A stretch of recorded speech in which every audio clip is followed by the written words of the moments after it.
At the Warrior Healing Center once again on Thursday, 5 p.m. Me and Eric's here. You don't see him because we don't have our split screen up tonight, but he's back there. He's back there. You can hear him though. Say hi, Eric. Hi, Eric. See, he's here. Eric's here. He's a shadow tonight. And we have a guest. We've had several weeks now where we were absent a guest. And what happens is me and Eric just end up talking. And sometimes, it doesn't always go in the right direction. I don't know. I think we have pretty good shows, even when it's just the two of us. Don't watch last week. But we always appreciate when we have a guest. And because that's why we're here. We're here to support veteran-owned businesses because we are the Veteran-Owned Business Network. So tonight we have, now your first name's Paul, but you don't go by Paul. Correct. You go by Doc. Mm-hmm. No, it's nothing to do with Doc's watering hole. If you're thinking that, nope. Okay. Yes, we've missed one another going in and out the door here a couple of times. Have you? Yes. Okay. Doc, are you a doctor too? No. Oh. No, my last name's pronounced Doherty, so I've been Doc since I was a child. Okay. Because they actually have doctorate degrees, so and I guess, they get to make that claim. You do a very unique business. Very unique. Mm-hmm. Can any of the audience, by looking at this gentleman, Doc, guess it by any imagination what he does?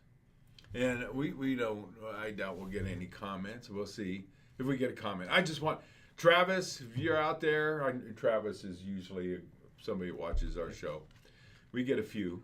So if anybody is on, take a guess at what he does by looking at him. You have to look at him. No, he's not a barber. Been a long time. All right. I don't know if we have anybody out there right now. Anyway, so he does dyes. Could you guess? And yes, shirts. Dyes shirts. Doc's dyes.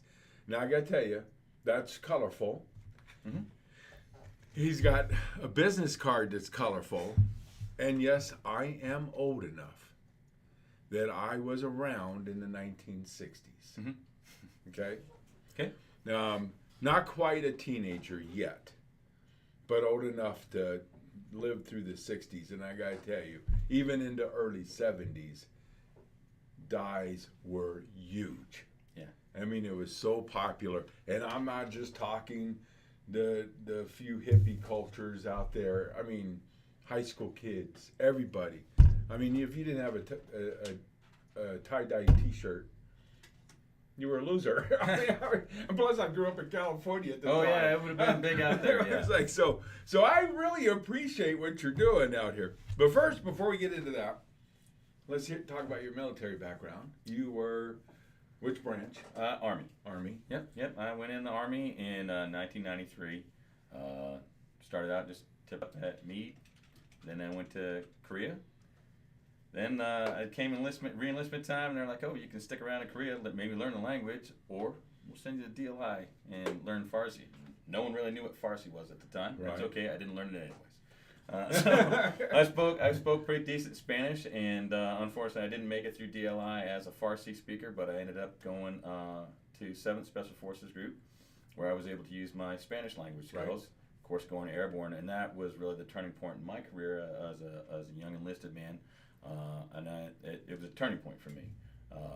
The Special Forces environment gave me an area where I could not only grow but thrive, and I was able to make rank and perform my job. I loved it, and was able to work with 7th Group, 5th Group, and then 10th Group, and eventually I retired out as a senior enlisted leader out in Schofield for a little while. So that was my swan song. Was after all the time in combat and everything, I ended up doing my last 3 years in Hawaii. It was really, really rough. That was very difficult. Yeah, after all the stuff. I can already tell you had a good career. I had fun. I had a lot of fun. Central America, South America, doing your job. Yes. Not just going down there and doing motor pool, but actually doing your job. Yep. With group. That's cool. I'm jealous. I am. I'm actually jealous. Lo que sea cuando sea donde sea. It was a lot of fun.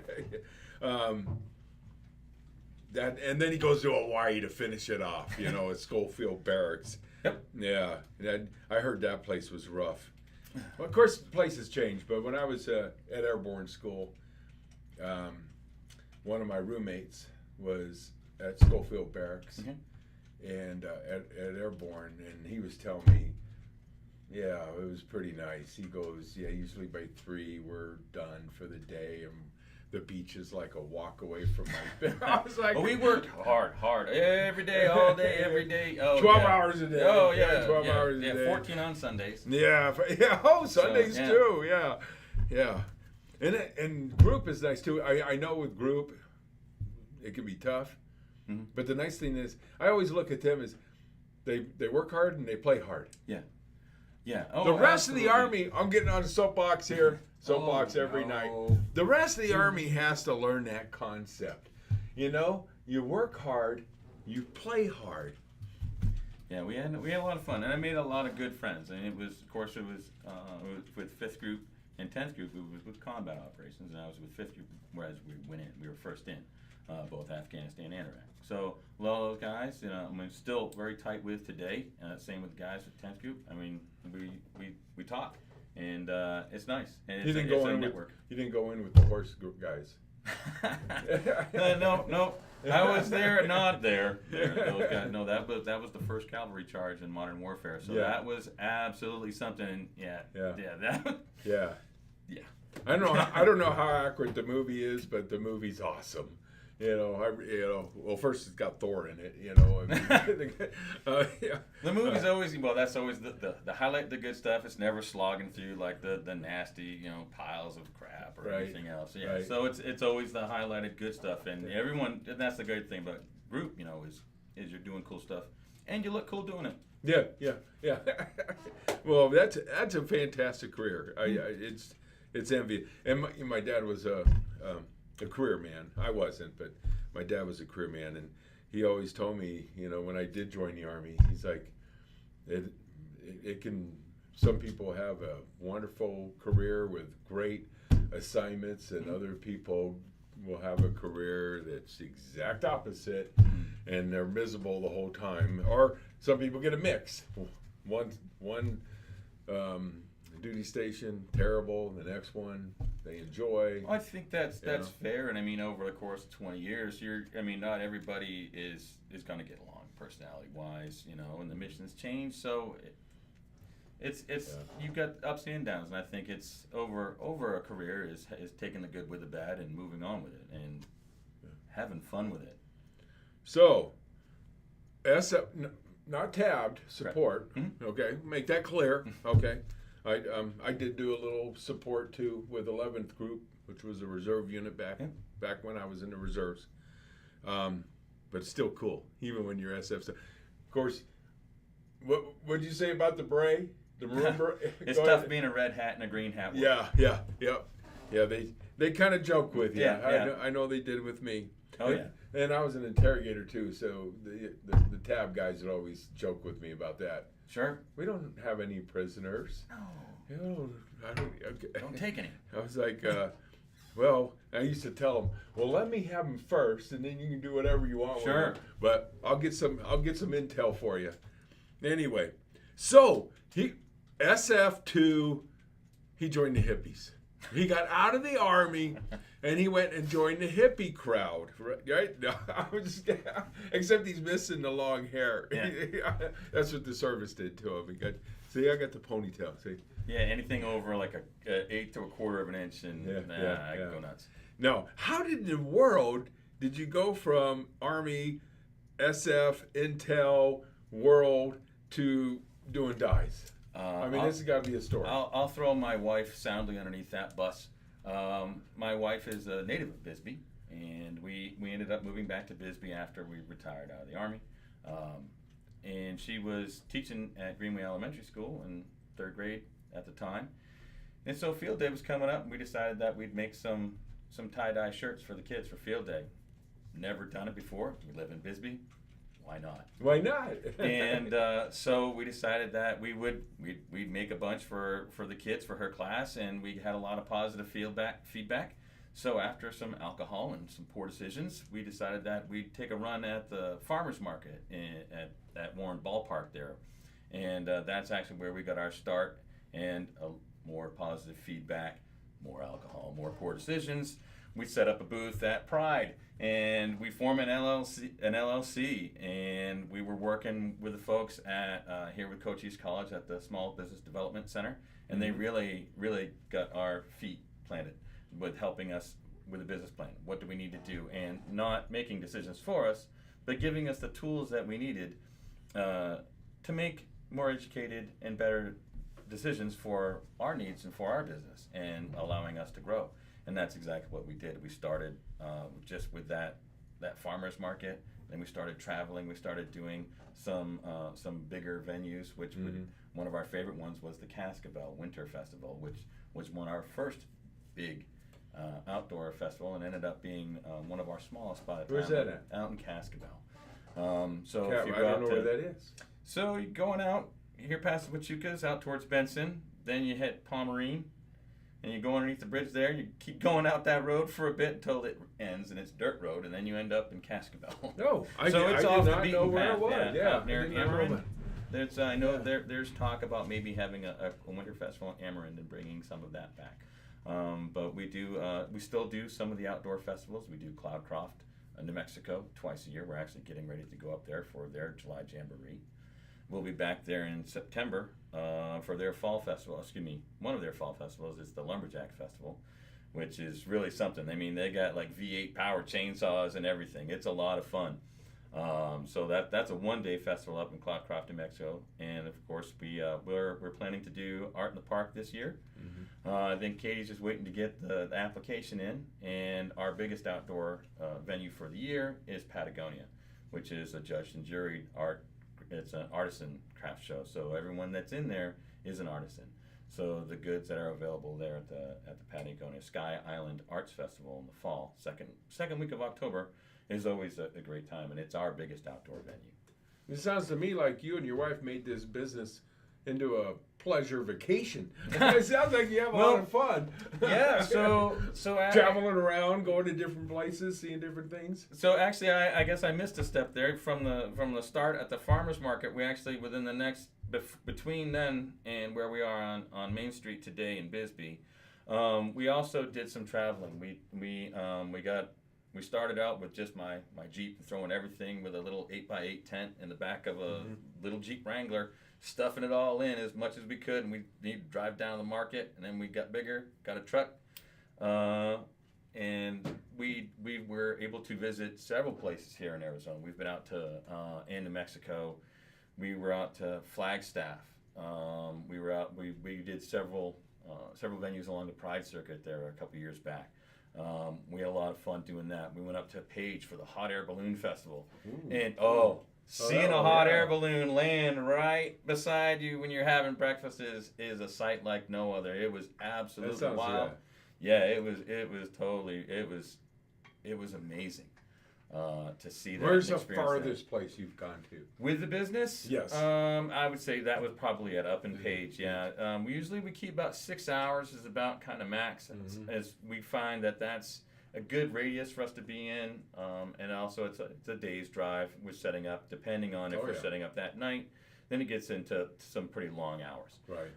And we want to be able that. We do have pets, so traveling is kind of limited in what we can do with certain. So some of these faraway events, you actually stay overnight. Oh yeah. So drive up there, set up, work all day.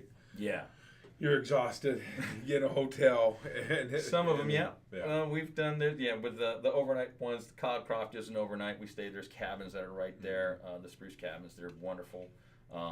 In Patagonia, we've stayed out at the lake a few times, and then this year we're doing an Airbnb again in town. That's been nice. Where it does, we've been caught in the rain a few times, and when you're trying to. The miserable nights camping in the rain. Yeah. Army camping, yeah. So you got all these write-offs from the travel, right? Sure, yeah. I guess we can write those off. And but it's the Everything. experiences that have really been. I was to go out to Roswell, New Mexico. That was a bucket list item for me. We've been out to Meteor Crater, and that was fun. Eric, not too long ago, not Roswell, but White Sands. White Sands, New Mexico Did- for Baton Death March, Memorial Death March. He did My it. wife and I. Okay, He did it. Fun. He's in better shape than I am. He's younger than I am, and in better shape. White I'm Sands. 52, and just to hear younger, I'm all right with that. But yeah, White Sands was really neat. We were out there right after it had rained. It had rained the night before, so the dunes were just. In March. This was. No, we were out there. So Because- it would have been July.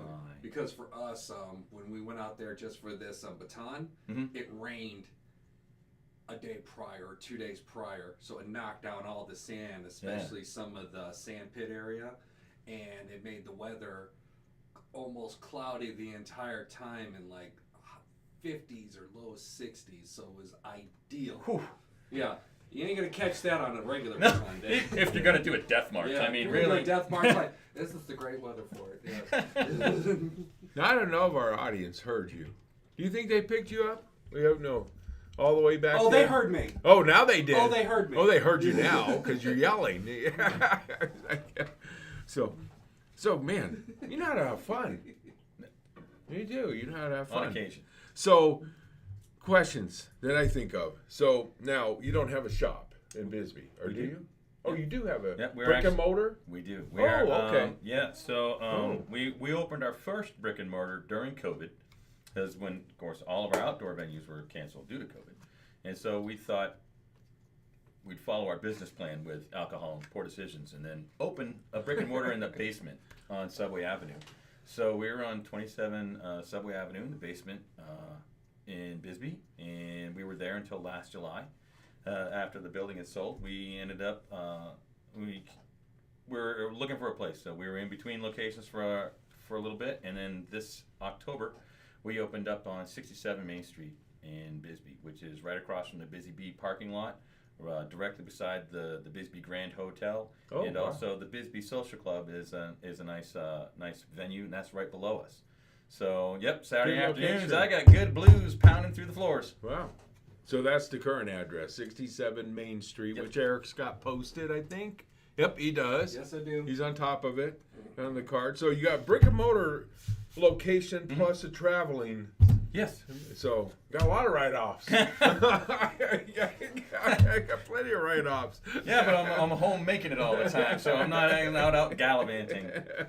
So now in your shop, I'm going to assume you probably have an inventory that you've already made that Yes. people can buy. Yes. But can people also come into your shop and say, I want this? Yes, we can take custom orders. Those are usually it's pretty much walk in. I don't have like a standard form per se, but we have like for dresses, and it's usually it's like where do you want the spiral, how many spirals, and then What colors? yeah, the colors. I dye with a considerable amount of colors. I like to tell people I dye with a Crayola 64 box.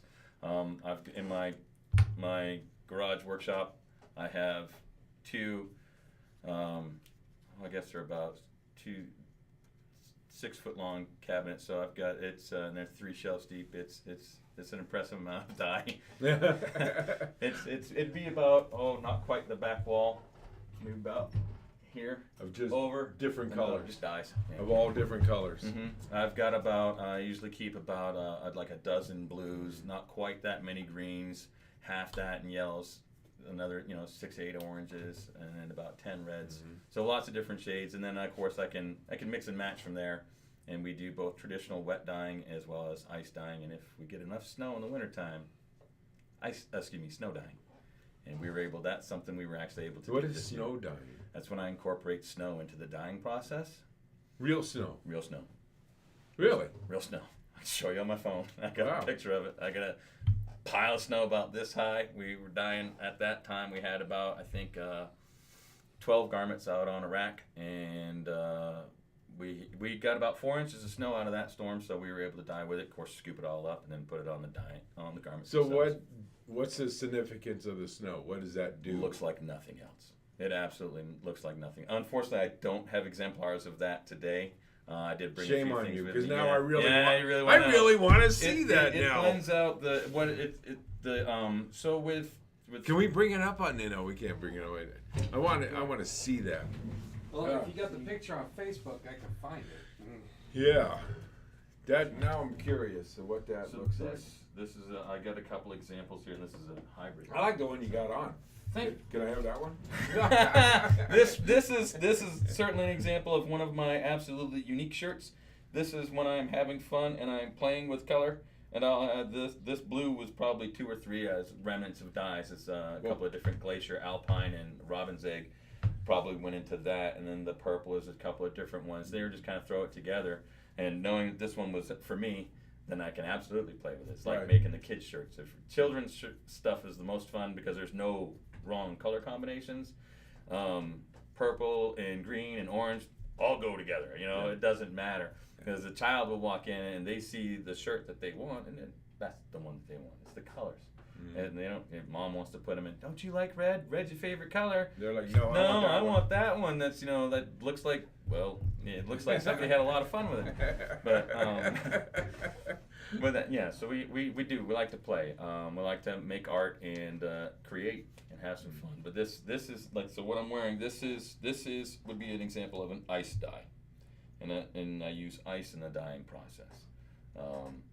And then snow comes out. Snow would different. Snow with the snow dyes. So there's ice dye, there's snow dye, and then traditional wet dye. And then traditional wet dye where you're just using the dye and nothing else. Yes. Yeah. There's different ways to do that too. You can do dip dyeing, type of bucket dyeing, and then heat applied dye with like a RIT or something, which I don't use.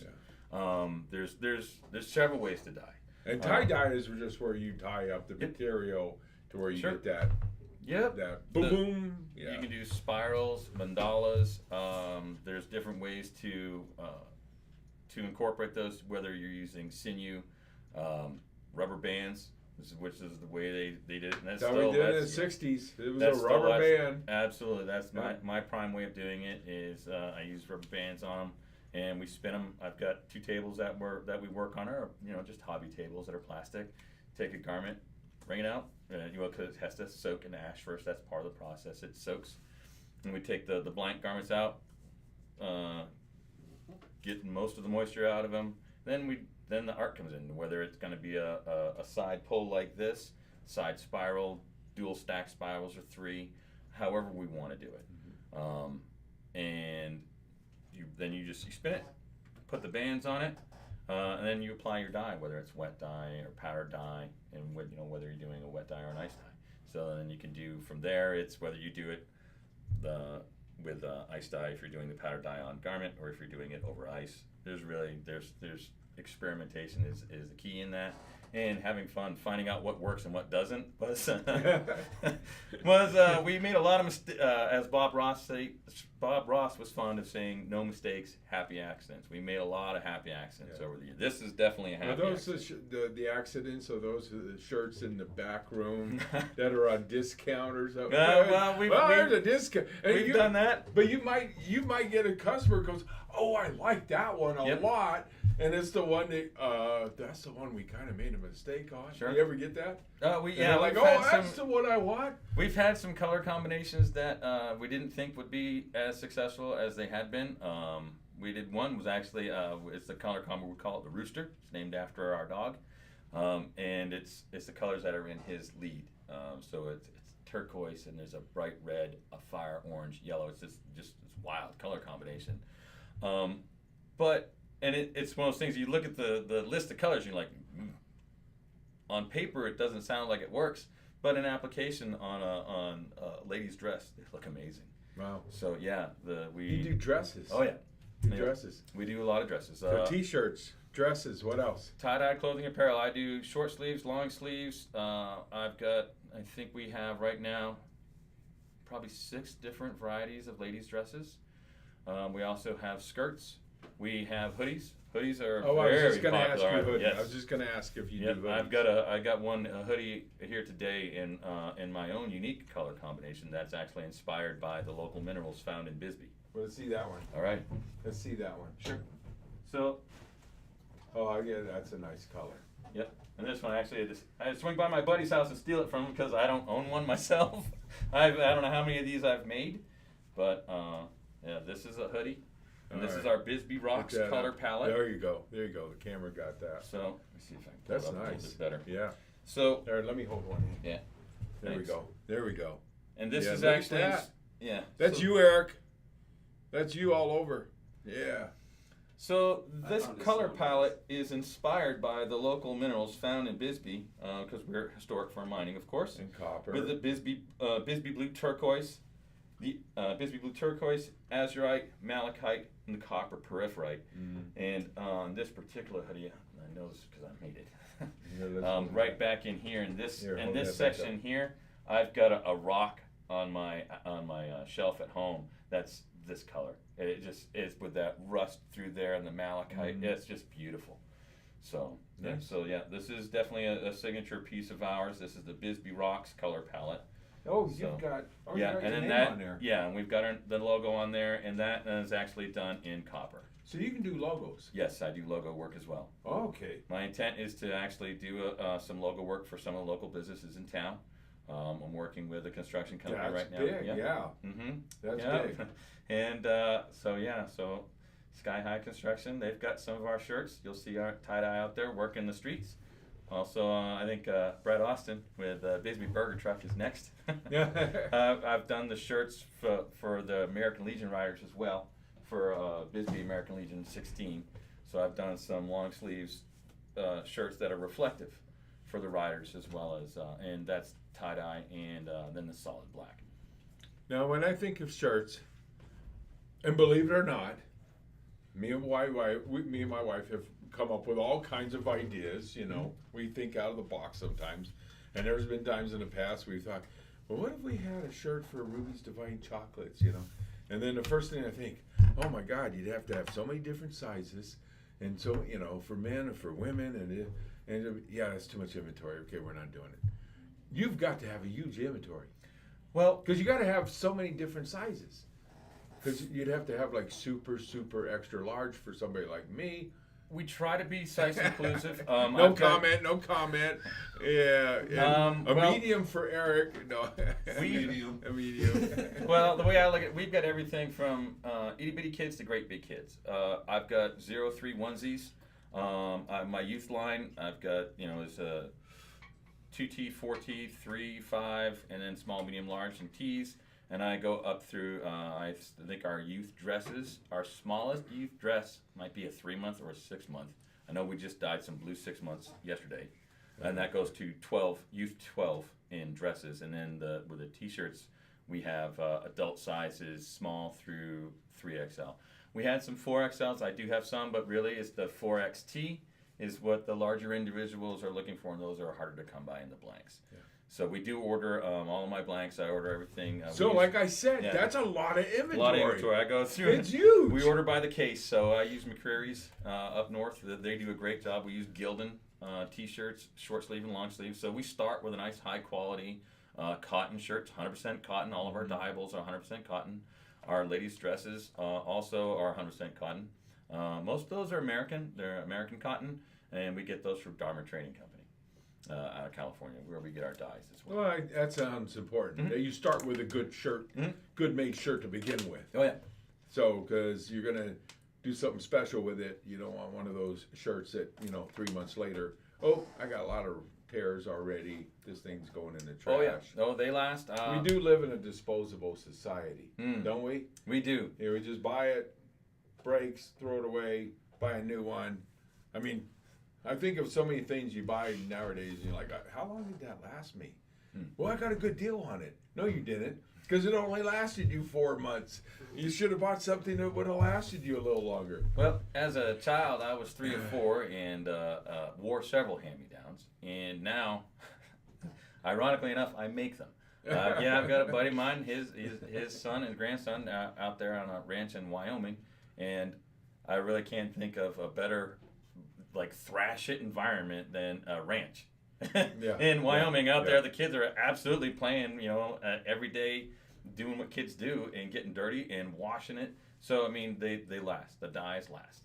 And it's not only that. It's like with the hoodies, it took us some experiments, and we had a pile of things that didn't last, things that didn't work out.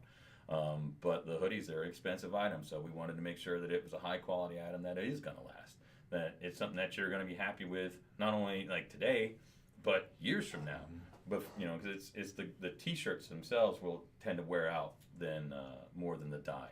As long as they're wash them in cold, tumble dry low, they last a long time. Hot water, if you blast them with hot water, they're gonna fade out. Yeah. But if you take care of them, they're gonna last. And you even have your instructions on the back of the card. Wash in cold water with light colors. No bleach, of course. I shouldn't have to say that, but nowadays you never know.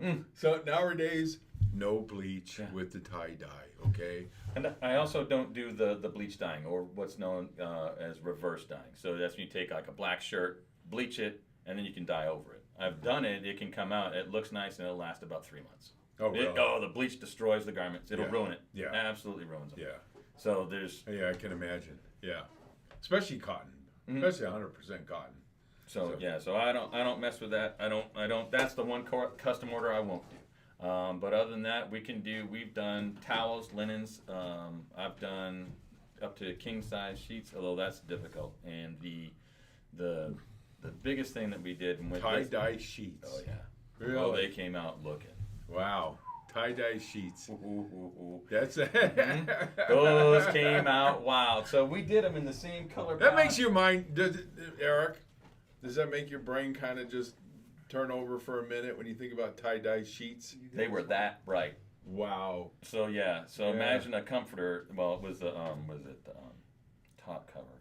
My daughter should be watching this. I'm too bad Ruby's not on this show. Well, nobody's on right now because for some reason we lost feed. Are we still live? No, that's lost feed. Oh. So we've been just yakking here. Just for the last minute. Just for the last minute.